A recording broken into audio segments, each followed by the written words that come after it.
Lors d'un cambriolage, le timing est l'un des facteurs les plus importants pour les voleurs. Plus le temps est court, plus le volume a des chances de réussir. C'est ainsi que certains des meilleurs braquages à 1 million de dollars ont été réalisés en quelques secondes. En outre, il n'y a rien de tel que de réussir un volume et de quitter les lieux avant que quelqu'un ne s'aperçoive que quelque chose ne va pas. Aujourd'hui, nous allons passer en revue quelques-uns des vols les plus fous de l'histoire, dont certains se sont déroulés en quelques secondes. 1. Bratislava. Notre premier volume nous emmène dans la ville luxuriante de Bratislava, la capitale de la Slovaquie. En janvier 2018, la ville a été le théâtre d'un cambriolage sophistiqué d'une bijouterie huppée connue sous le nom de Sharon Jewelry Shop. Il s'agissait d'une bijouterie de premier ordre à Bratislava et d'un fier partenaire de la marque de montres de luxe Rolex. Le volume a été si rapide qu'au moment où la police et la société de sécurité qui gardait la bijouterie sont arrivés sur les lieux, les malfaiteurs étaient déjà dans le vent. Ce lundi matin, vers 5 heures, cette BMW 532 gris foncé est arrivée à la bijouterie Sharon. L'endroit était une zone piétonne fermée, gardée par des bornes rétractables qui ne peuvent être ouvertes que par les propriétaires de véhicules disposant d'un accès. C'est donc avec stupeur qu'ils ont pu pénétrer dans la zone piétonne avec leur voiture. En fait, ce n'était pas si difficile. Les 4 membres de l'équipe avaient déjà eu recours à un conducteur de charbon pour scier l'une des barrières de sécurité qui leur interdisait l'accès à la zone. Le moment était parfait, car ils ne pouvaient pas effectuer un tel forage pendant la journée sans éveiller les soupçons. La bande de voleurs a utilisé une BMW dont le pare-choc arrière était équipé d'un bélier pour s'écraser sur la bijouterie. Cela ne peut signifier qu'une chose. L'équipe connaissait la meilleure voiture qui puisse non seulement servir de voiture de fuite, mais aussi d'arme pour les aider à pénétrer les mesures de sécurité du magasin. Bien que l'accident ne leur ait pas donné une grande ouverture comme ils s'y attendaient probablement, ils ont réussi à pénétrer dans la bijouterie par la petite ouverture. Une fois à l'intérieur, ils n'ont pas perdu de temps et ont commencé à briser les vitrines des montres. C'est comme s'ils savaient déjà ce qu'ils cherchaient et la meilleure façon d'exécuter le volume. Les voleurs ont réussi à s'emparer d'un certain nombre de montres de luxe et bien sûr de montres Rolex. Certains ont même suggéré que les voleurs étaient à la recherche des modèles Rolex Hot Sports, une édition limitée de montres Rolex réservée à l'époque aux clients VIP. Cependant, ni la police ni la bijouterie n'ont fait de commentaires au public sur les montres volées lors du raid matinal. Ils se sont contentés d'indiquer la valeur estimée des montres volées. Les experts en criminalité s'accordent à dire que le volume a été bien planifié, bien coordonné et parfaitement exécuté. Il est également évident que le volume a été réalisé par une équipe de professionnels. Ils savaient quelle voiture utiliser et ont eu la sagesse d'utiliser une voiture volée, ce qui signifie qu'ils ont ciblé un modèle particulier en volant la voiture. Le fait de déclencher l'alarme et de quitter la zone avant que les autorités, qui sont intervenues rapidement, ne puissent arriver sur les lieux est un autre indice qui montre qu'ils connaissaient leurs oignons. Cela signifie qu'ils travaillaient avec le temps et qu'ils savaient qu'ils ne devaient pas quitter les lieux avant que les forces de sécurité ne prennent d'assaut la bijouterie. Le groupe de voleurs a quitté le magasin avec des montres de luxe d'une valeur d'environ 880 000 € directement sous les caméras de sécurité. La police pense également que certains des voleurs n'étaient pas originaires du pays. Elle pense que le volume pourrait avoir été orchestré par des étrangers originaires des Balkans ou d'un pays russophone sur la base de l'apparence des auteurs. Ils ont ensuite communiqué leur apparence et leur description au public pour l'aider à les identifier, y compris un suspect dont une partie du visage a été filmée par la télévision en circuit fermé. Aucun des voleurs n'a été appréhendé à ce jour. Toutefois, il y a encore des chances qu'ils finissent par se faire prendre. En effet, voler des montres Rolex est une chose, s'en sortir et pouvoir les vendre en est une autre. Il est difficile de vendre des montres Rolex sans papier. Ils les vendront probablement à bas prix et il y a toujours des chances que les montres de luxe puissent être retracées jusqu'à eux s'ils tentent de les vendre. Le numéro de série des montres peut être utilisé pour vérifier si elles ont été déclarées volées. Toutefois, une bande de voleurs ayant effectué un tel cambriolage organisé connaîtrait très probablement la meilleure façon de laver les montres. Les voleurs ont également eu l'audace de perpétrer un hold-up dans un magasin du centre historique de Bratislava. Ils ont même brisé la statue populaire de Q1000 qui se trouvait juste en face de la devanture du magasin, alors qu'ils avaient réussi à accéder au magasin avec leur voiture. 2. Hatton Garden. Notre prochain CA nous emmène à Hatton Garden, le centre du commerce de diamants au Royaume-Uni, qui abrite plus de 300 bijouteries. Ce quartier du centre de Londres est considéré comme l'un des endroits les plus raffinés et les plus réputés au monde pour la vente de bijoux. Cette liste est incomplète si l'on ne fait pas référence au grand casse de Hatton Garden en 2015. Le volume de Hatton Garden est un volume historique de bijoux, considéré comme l'un des plus grands vols de l'histoire judiciaire anglaise, selon le tribunal. Ce casse audacieux a été bien planifié et exécuté par un groupe de voleurs qui avait étonnamment entre 60 et 70 ans. Il s'agit de l'un des plus grands cambriolages jamais commis à Londres ces derniers temps. Il a été méticuleusement planifié sur une période de 3 ans. Contrairement à la plupart des cambriolages de cette liste qui ont été réalisés en quelques minutes, celui-ci s'est déroulé en 4 jours. Le volume a commencé pendant le week-end de Pâques, à un moment où les autres bijouteries du centre de Londres étaient fermées. Mais au lieu de braquer une bijouterie parmi les dizaines du quartier, les malfaiteurs ont estimé qu'ils gagneraient plus d'argent en braquant une société de dépôt de fonds. Les voleurs ont profité des vacances de Pâques pour emporter les bijoux de plus de 60 à 70 coffres forts de la Hatton Garden Safe Deposit Company, une société qui assure le stockage sécurisé d'objets de valeur tels que des bijoux, de l'argent liquide et bien d'autres choses encore. Tout a commencé le soir des longues vacances de Pâques, lorsque ces 2 hommes vêtus de gilets de haute visibilité sont entrés à pied dans la Hatton Garden Safe Deposit Company. Ils ont été repérés par les caméras de vidéosurveillance et ont emprunté l'escalier de secours pour entrer et sortir du bâtiment à leur guise. La bande de voleurs a pris soin d'éviter que leur visage ne soit filmé par la caméra. Ils ont ensuite utilisé la cage d'ascenseur pour accéder au bâtiment souterrain où étaient entreposés les objets de valeur. Après avoir accédé au bâtiment, les voleurs ont utilisé un équipement de coupe lourd pour percer un mur de béton épais de 50 cm afin d'accéder à la chambre forte. Après avoir désarmé le système de sécurité de l'entreprise, ils ont eu quelques jours pour percer et accéder à des dizaines de coffres de dépôt. Ils ont été filmés en train de charger 2 bacs remplis de bijoux volés dans leur voiture de livraison blanche avant de partir. Les voleurs ont emporté des bijoux, de l'argent liquide et des dizaines d'objets de valeur tels que des diamants, de l'or et d'autres pierres précieuses pour une valeur estimée à 20 millions de dollars.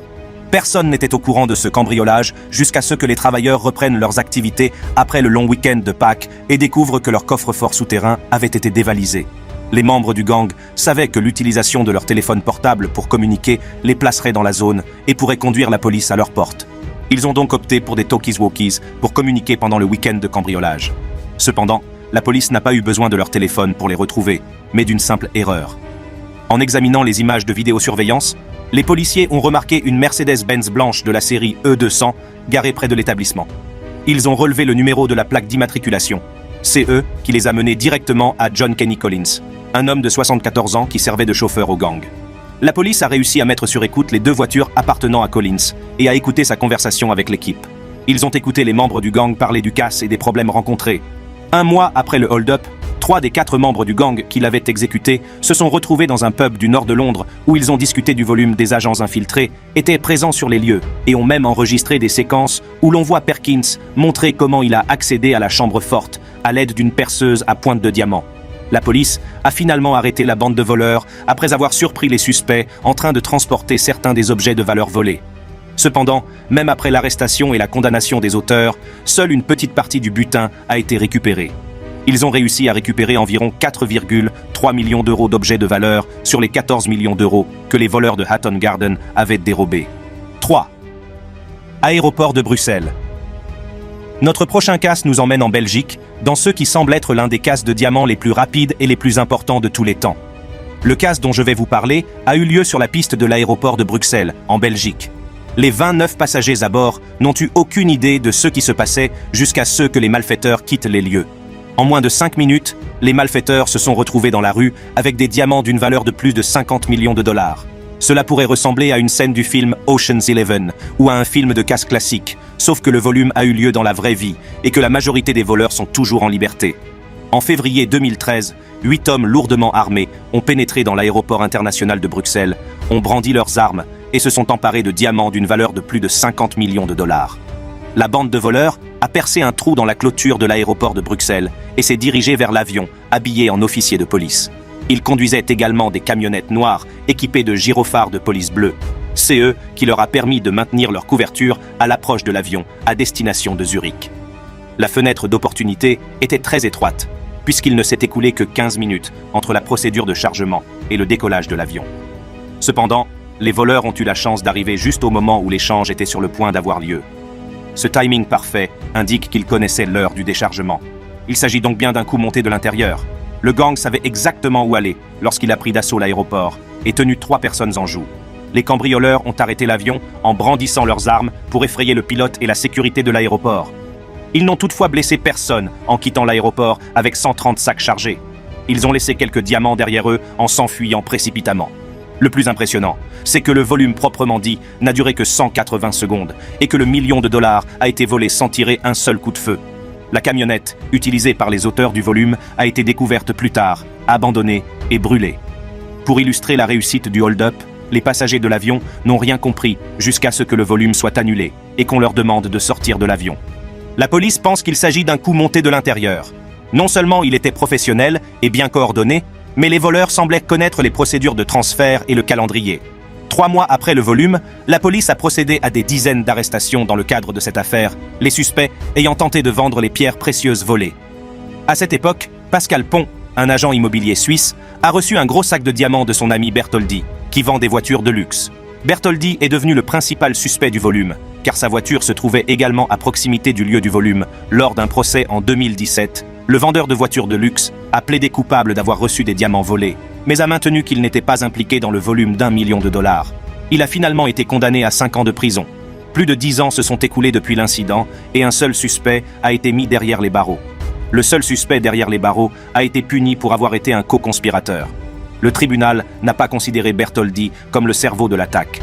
En d'autres termes, les vrais responsables du volume sont toujours en liberté. Bien que les autorités aient cru à plusieurs reprises être sur le point de retrouver les cerveaux de ce casse emblématique, les suspects sont toujours en liberté. Elles ont même mené une opération dans 3 pays afin de capturer les cerveaux du hold-up. L'opération a été couronnée de succès, puisqu'elle a permis de récupérer une partie des diamants. Mais c'est tout ce qu'ils ont réussi à faire. À l'instar du casse de Hatton Garden, seule une petite partie du casse de l'aéroport de Bruxelles a été retrouvée. Et il semble que le reste du butin n'ait jamais été retrouvé. 4. Birmingham. Le volume suivant a eu lieu dans la ville de Birmingham, la ville aux 1000 métiers. Contrairement à d'autres vols de cette liste qui se sont produits tard dans la nuit ou à un moment où il y a moins de mouvement, ce cambriolage audacieux s'est produit en plein jour dans une rue très fréquentée. Les malfaiteurs ont volé des bijoux et d'autres objets de valeur d'une valeur d'environ 300 000 € en seulement 70 secondes. L'audacieux cambriolage s'est produit en milieu de journée, après que 2 voitures ont bloqué les 2 côtés de la route menant à une bijouterie. Une 3e Toyota Hilux, qui s'est avérée volée par la suite, a été utilisée pour percuter la bijouterie Danial à Sparkbrook, blessant presque un membre du personnel. 5 hommes armés de masse ont pris d'assaut la bijouterie en se frayant un chemin dans les 2 vitrines. Le volume semble avoir été bien planifié. L'un des voleurs étant resté dans la voiture, il a probablement servi de plan d'exfiltration, alors que les 3 autres étaient à l'intérieur en train de commettre le volume. Un 5e homme était également posté à l'extérieur du magasin pour effrayer la foule en agitant sa hache en direction des témoins. Les 3 hommes armés ont été aperçus sur la télévision en circuit fermé, en train de ranger les bijoux volés dans des sacs, et, en moins de 70 secondes, ils sont sortis du magasin. Les voleurs ont pris la fuite à bord d'une Hilux et d'une Rover volée, abandonnant une 3e voiture sur les lieux du crime. Des témoins inquiets ont tenté de relever la plaque d'immatriculation des voitures. Cependant, la police n'a pas réussi à la retrouver. En plus d'utiliser des voitures volées pour réaliser leur cambriolage, les voleurs se sont assurés que les plaques d'immatriculation de chacun des véhicules étaient fausses. Les cambrioleurs ont emporté jusqu'à 5 kg de bijoux en or 22 carats. La valeur totale des bijoux emportés au cours de ce cambriolage est estimée à environ 300 000 €. Des témoins ont également pu enregistrer des vidéos des cambrioleurs qui ont été utiles pour l'enquête. Bien que le volume ait été un succès, les suspects ont finalement été appréhendés après que l'un d'entre eux a tenté de vendre une partie des biens volés, quelques heures seulement après le volume. Le soir du volume, John Gourlay, le chef du gang, s'est rendu dans le quartier des bijoutiers de la ville pour vendre l'un des bijoux volés, un bracelet en or, et a tenté de le vendre au magasin pour 1 500 €. Le chef du réseau a souri en sortant du magasin avec l'argent. Cependant, malgré cette manœuvre astucieuse, quelques petites erreurs de sa part l'ont trahi. L'homme de 49 ans n'a pas pris la peine de se changer. Il a porté les mêmes vêtements que ceux qu'il avait utilisés pour commettre le volume lors de la vente des marchandises volées. Il n'a pas non plus attendu que les choses se soient calmées avant de vendre les objets de valeur. La police a pu le relier au volume après que 16 empreintes digitales ont été trouvées sur la feuille de vente. Il a fallu quelques jours à la police pour établir un lien avec le volume et procéder à une arrestation. Les 4 autres membres de l'équipe qui a réalisé le volume, Boyland, Zulfikar, Leak et Croft, ont finalement été identifiés et inculpés par la justice. Gourlay a reconnu avoir volé la voiture Hilux et s'être rendu dans le quartier des bijoutiers pour vendre des parties des bijoux volés. Zulfer, un autre membre de l'équipe, a été vu sur une caméra de surveillance au volant de l'Audi et achetant dans un magasin de pièces détachées de Birmingham des tampons adhésifs qui ont servi à fixer les fausses plaques d'immatriculation sur les véhicules volés. Lorsque la police a perquisitionné l'appartement de Boyland après le cambriolage, elle a découvert des étiquettes des bijoux volés sur son canapé. À l'issue d'un procès de 4 semaines devant la Birmingham Crown Court, les voleurs de la bijouterie Danial ont été condamnés à une peine combinée de 72 ans. 5. Laverne. Notre prochain volume nous emmène dans la ville de Laverne, en Californie, où une bande coordonnée de voleurs a attaqué une bijouterie au cours d'un week-end. Comme le volume précédent, ce raid audacieux a été effectué dans l'après-midi, en présence des propriétaires de la bijouterie. La bijouterie appartenait à une famille et certains de ses membres ont eu la malchance d'assister à l'événement.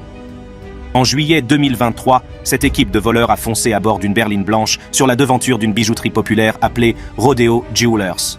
Au début, on a cru à un accident de voiture. Je crois que tout le monde dans le magasin a probablement pensé qu'une voiture de l'autre côté de la rue s'était écrasée sur le bâtiment jusqu'à ce que 4 hommes vêtus de noir et le visage couvert descendent de la voiture et fassent voler des vitrines et des bijoux dans des sacs. On se serait cru dans un film lorsque les 4 hommes ont sauté de la voiture, brisé les vitrines et commencé à jeter les bijoux dans leurs sacs. L'un des malfaiteurs a été vu sur la télévision en circuit fermé en train d'agresser un employé du magasin à l'aide d'une chaise, tandis que le reste du groupe s'efforçait de s'emparer d'un maximum de bijoux. Ce mode opératoire est courant chez les voleurs, surtout lorsqu'ils s'attaquent à des bijouteries. Ils postent quelqu'un pour faire office de garde afin que les autres puissent mener leurs opérations sans être dérangés. Le garde garde les témoins en place et est à l'affût de tout danger. En un clin d'œil, les voleurs ont pris suffisamment d'argent et sont sortis de la bijouterie. Il s'agit de l'un des vols les plus rapides, puisqu'il s'est déroulé en moins de 60 secondes. Les voleurs ont abandonné la berline blanche qu'ils avaient utilisée pour foncer dans le magasin et se sont enfuis à bord d'une seconde voiture qui était probablement garée à proximité du magasin avant le raid. Les voleurs ont quitté le magasin avec des sacs de bijoux d'une valeur d'environ 300 000 $. L'employé du magasin qui a réussi à s'opposer aux voleurs a été blessé, mais son pronostic vital n'est pas engagé. Il s'est rétabli après avoir reçu 7 points de suture à la tête. La police pense que ce volume effronté en plein jour pourrait être lié à un événement similaire qui s'est produit à proximité du magasin quelques jours avant que la bijouterie ne soit touchée. 2 jours avant la perquisition de la bijouterie, un magasin voisin a été victime d'un volume à l'arraché similaire au Diamond Center de Clermont. Les suspects portaient des masques de ski, des gants et des chemises à capuche, comme les voleurs de la bijouterie Rodeo. La police pense que l'équipe qui a attaqué le Diamond Center est devenue plus effrontée et qu'elle est à l'origine de l'attaque contre l'entreprise familiale. Elle a offert une récompense de 20 000 $ à toute personne susceptible de fournir des informations permettant d'identifier les suspects. Cependant, aucune avancée majeure n'a été réalisée et les voleurs sont toujours en liberté, probablement sur une plage à l'étranger, en train de profiter du butin. Aussi coordonné que le volume puisse paraître, les voleurs ne semblèrent pas être armés d'autres armes principales que des marteaux. On peut donc se demander comment une bijouterie située dans une ville comme la Californie peut ne pas disposer d'une arme à feu pour se protéger contre des incidents de ce genre. Il semble également que les voleurs savaient que le magasin avait des mesures de sécurité laxistes et qu'ils en ont profité pour le mettre à sac. Les enquêteurs cherchent maintenant à établir le lien entre les 2 vols, dans l'espoir de sévir contre la bande de voleurs avant qu'ils ne tentent d'organiser un autre raid. À l'heure actuelle, les cambrioleurs qui ont emporté des marchandises d'une valeur de plus de 300 millions de $ dans la bijouterie Rodeo Jewelers à La Verne sont toujours dans la nature. Et plus il faudra de temps pour identifier les coupables, plus les chances de retrouver les bijoux volés s'amenuiseront. 6. Le casse des diamants d'Anvers. Notre prochain casse nous ramène en Belgique pour CE, qui a été surnommé le casse du siècle. Le volume de diamants d'Anvers reste l'un des plus grands vols de l'histoire et est toujours considéré comme le plus grand volume de diamants jamais réalisé. Le volume a été planifié pendant 18 mois et la cible était une chambre forte fortement gardée et surveillée qui abritait des diamants à l'Antwerp World Diamond Center. Leonard Notarbartolo, le cerveau de ce casse emblématique, avait loué un bureau à l'Antwerp World Diamond Center 28 mois avant le cambriolage pour environ 700 $ par mois. Le fait de posséder un bureau dans l'un des plus grands bâtiments de la ville lui donnait un accès 24 heures sur 24 à l'établissement et lui permettait de louer un coffre-fort. Cette technique a été utilisée pour la première fois par Vojislav Stanimirovic, tristement célèbre pour son rôle principal dans le casse de Vizcay et son affiliation à IACS et aux Pink Panthers, entre autres gangs de voleurs. Leonardo s'est déguisé en importateur italien de pierres précieuses et s'est fait connaître de presque toutes les personnes travaillant dans le bâtiment. Il a pris la tête d'une bande de criminels italiens connue sous le nom de l'École de Turin pour infiltrer l'une des chambres fortes les plus sûres du monde. L'équipe comprenait 4 autres membres auxquels Leonardo avait attribué un surnom, tout comme le professeur l'avait fait dans la série policière espagnole Money Heist. L'équipe comprenait un nerd appelé Speedy, un ami de Leonardo, le monstre, un expert en serrurerie, le génie, un spécialiste des systèmes d'alarme qui a désactivé les alarmes du coffre-fort, et le roi des clés, décrit comme l'un des meilleurs faussaires de clés au monde. Chaque fois que Leonardo visitait le coffre-fort, il utilisait un stylo caméra pour enregistrer à travers un minuscule trou dans son sac. De cette manière, il a pu obtenir des informations classifiées sur la sécurité de l'installation, y compris le coffre-fort qu'il avait l'intention de forcer. En se faisant passer pour un marchand de diamants qui fréquente la chambre forte, les gardes se sont familiarisés avec son visage amical. C'est ainsi qu'ils l'ont ménagé dans le cadre des procédures de sécurité. Le groupe a réussi à cacher sa caméra de sécurité au-dessus du cadran de combinaison de la porte de la chambre forte. Ils ont ainsi pu surveiller les gardes qui ouvrirent la porte et prendre note des combinaisons utilisées pour accéder à la chambre forte. La petite caméra était cachée et presque invisible lorsque les lumières étaient allumées. Un jour avant le cambriolage, Leonardo a visité la chambre forte comme d'habitude, mais cette fois, il a fait quelque chose d'étrange. Le cerveau criminel a vaporisé de la laque pour cheveux de femme sur les capteurs thermiques, ce qui a temporairement désactivé les capteurs de chaleur et de mouvement de la chambre forte. Ce piratage était temporaire, mais il leur a donné suffisamment de temps pour trouver un moyen de désactiver les systèmes de sécurité de manière permanente. L'opération a été filmée, et la pièce a été momentanément imprégnée de l'odeur de la laque pour cheveux des femmes.